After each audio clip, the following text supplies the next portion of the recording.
എന്റെ പേര് വത്സമ. ഞാൻ മണർകാട് ഇല്ലിവളവിൽ താമസിക്കുന്നു. വളരെ സന്തോഷകരമായ ഒരു കുടുംബജീവിതമായിരുന്നു ഞങ്ങളുടേത്. അവിടേക്ക് പെട്ടെന്നാണ് മരണത്തിന്റെ കരിനിഴൽ കടന്നു വന്നത്. എന്നാൽ ഞങ്ങൾ വളരെയധികം ഭാരപ്പെട്ടു. എന്റെ യേശു ഇന്നും ജീവിക്കുന്നെന്നോ എനിക്ക് സൗഖ്യം തരുമെന്നോ ഉള്ള യാതൊരു വിശ്വാസവും എനിക്കുണ്ടായിരുന്നില്ല.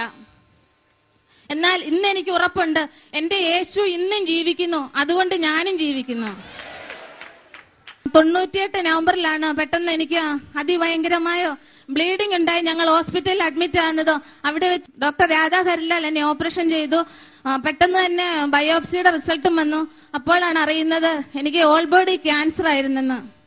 ഞങ്ങൾ വളരെയധികം തകർന്നുപോയി. പിറ്റേ ദിവസം ഞങ്ങൾ മെഡിക്കൽ കോളേജിലേക്ക് പോകേണ്ടതായി വന്നു. അവിടെ ചെന്നപ്പോൾ കീമോതെറാപ്പി എടുക്കാനാണ് എന്നെ അവിടേക്ക് വിളിച്ചത്. എന്നാൽ എനിക്കിതൊന്നും അറിയത്തില്ലായിരുന്നു. എന്റെ ഹസ്ബൻഡ് എന്നെ മെഡിക്കൽ കോളേജിലേക്ക് കൊണ്ടുപോയി ഒരു ടെസ്റ്റ് ചെയ്യാനാന്ന് പറഞ്ഞ് അവിടെ ചെന്നപ്പോഴത്തേക്ക് ഞാൻ കാണുന്നത് ക്യാൻസർ വാർഡിന്റെ മുമ്പിലാണ് വണ്ടി കൊണ്ട് നിർത്തിയത്. ഞാൻ ആകെ തകർന്നുപോയി. ഞാൻ അവിടെ ഒത്തിരി കരഞ്ഞു. അന്നേരം അവിടെ ചെന്നപ്പോഴത്തേക്കും ഡോക്ടർ പറഞ്ഞു, സാരമില്ല, ഒരു ചെറിയ ഇഞ്ചക്ഷൻ എടുക്കാനാന്ന് പറഞ്ഞു. അപ്പൊ ഡോക്ടറോട് ഞാൻ പറഞ്ഞു, ക്യാൻസർ ആണെങ്കിൽ എന്നെ ഇഞ്ചക്ഷൻ ചെയ്ത് എന്നെ കൊന്നേക്കാൻ ഞാൻ പറഞ്ഞു. കാരണം ഞാൻ വളരെയധികം തകർന്നു പോയിരുന്നു. എനിക്ക് 2 ചെറിയ കുഞ്ഞുങ്ങളാണ് ഉണ്ടായിരുന്നത്. 4ലും 5ലും പഠിക്കുന്ന 2 കുഞ്ഞുങ്ങൾ. അവരെ കുറിച്ചോർത്ത് ഞാൻ വളരെയധികം ഭാരപ്പെട്ടു. അവിടെ നിന്ന് എനിക്ക് 4 കീമോതെറാപ്പി ചെയ്തു. എന്റെ ശരീരം മുഴുവൻ കറുപ്പ് വ്യാപിച്ച് തലമുടിയെല്ലാം കൊഴിഞ്ഞ് ഞാൻ ആകെ വികൃതമായി. ആ മുടിയെ നോക്കി ഞാൻ ഒത്തിരി ഭാരപ്പെട്ടു. ഇപ്പോൾ എനിക്കൊരു സത്യം മനസ്സിലായി. നിന്റെ തലയിൽ ഒരു മുടി കൊഴിയണമെങ്കിൽ അത് എന്റെ യേശു അറിഞ്ഞേ നടക്കത്തുള്ളൂ. പക്ഷെ അന്നൊന്നും എനിക്കൊന്നും അറിയത്തില്ലായിരുന്നു. അതുകൊണ്ട് ഞാൻ ഈ മുടി ഇങ്ങനെ നോക്കിയിരുന്ന് ഒത്തിരി കരയുമായിരുന്നു. എന്നാൽ എന്റെ യേശു എന്നെ സ്നേഹിച്ചു. അത് കഴിഞ്ഞ് ഞങ്ങള് വളരെ ഭാരപ്പെട്ട് ഞാൻ ആത്മഹത്യക്ക് ഒരുങ്ങിയിരിക്കുമ്പോൾ ഇവരെല്ലാം എന്നെ പ്രാർത്ഥിക്കാൻ വിളിക്കുമ്പോഴൊന്നും ഞാൻ ഇറങ്ങി വരത്തില്ല. കാരണം ഞാൻ അപ്പോഴും ഇരുന്ന് ആത്മഹത്യ എങ്ങനെ ചെയ്യണമെന്ന് ആലോചിച്ചുകൊണ്ടിരുന്നു. ഓരോ പദ്ധതിയും ഞാൻ ദിവസങ്ങളോളം ഒരുക്കിക്കൊണ്ടിരുന്നു. ട്രെയിനിന്റെ അടിയിൽ തലവെക്കാൻ ഞാനിരുന്നു. സാരി എടുത്തു വെച്ചു. ഫാനെ കെട്ടി തൂങ്ങാൻ ഞാൻ ഓരോ നിമിഷവും കാത്തിരുന്നു. പക്ഷെ എപ്പോഴെല്ലാം എന്റെ ഹസ്ബൻഡ്, എന്റെ അമ്മ വീട്ടിൽ ആരും ഉറങ്ങാതെ എന്നെ നോക്കിയിരിക്കുകയായിരുന്നു. ഡിസംബർ 30-ാം തീയതി ഞങ്ങളെല്ലാവരും കൂടി അന്ന് രാത്രി ഉറങ്ങാതെ ഇരുന്ന് 12 മണിയായപ്പോൾ മെഴുകുതിയെല്ലാം കത്തിച്ച് കേക്ക് മുറിച്ചപ്പോൾ എന്റെ മനസ്സിലുണ്ട് അടുത്ത ക്രിസ്മസിന് ഞാൻ ഉണ്ടാവത്തില്ലല്ലോ എന്ന്.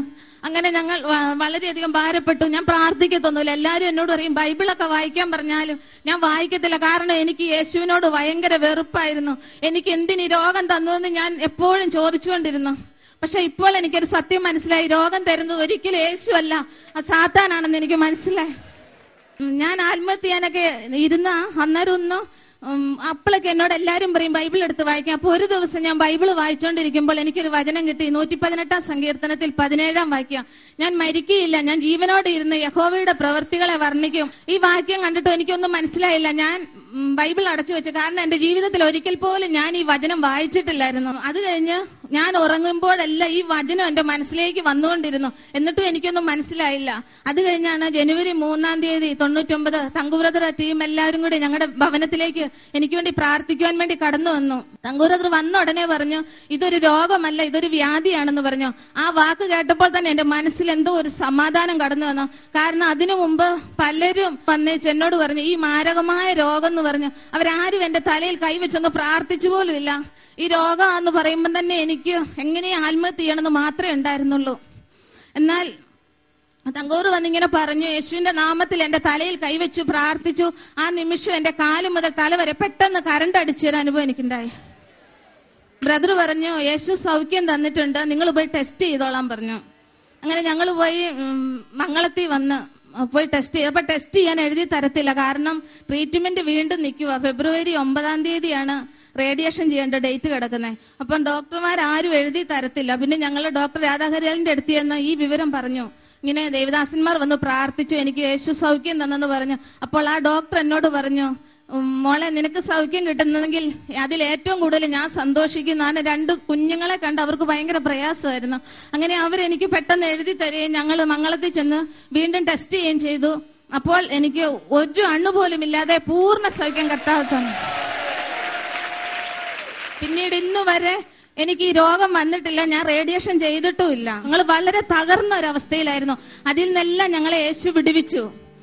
രോഗസൗഖ്യം തന്നതുകൊണ്ട് മാത്രമല്ല ഇന്ന് ഞാൻ സന്തോഷിക്കുന്നത്. എനിക്ക് എന്റെ യേശുവിനെ ഒന്ന് രുചിച്ചറിയാൻ സാധിച്ചല്ലോ എന്നുള്ള സന്തോഷമുണ്ട്.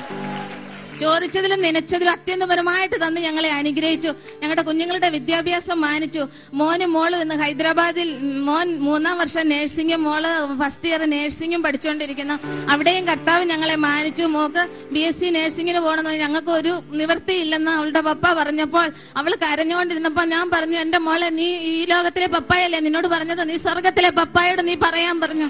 അങ്ങനെ അവൾ ഇവിടെ വിഷയം എഴുതി വെച്ച് പ്രാർത്ഥിച്ചു. അവൾക്ക് BSc നഴ്സിംഗിന് പോകുവാൻ സാധിച്ചു. കർത്താവ് നൂലെ കെട്ടി തരുമെന്ന് എന്നോട് പലരും ചോദിച്ചിട്ടുണ്ട്. പക്ഷെ എന്നെ ജീവിതത്തിൽ എന്റെ യേശു എനിക്ക് നൂലെ കെട്ടി തന്നെ അനുഗ്രഹിച്ചു.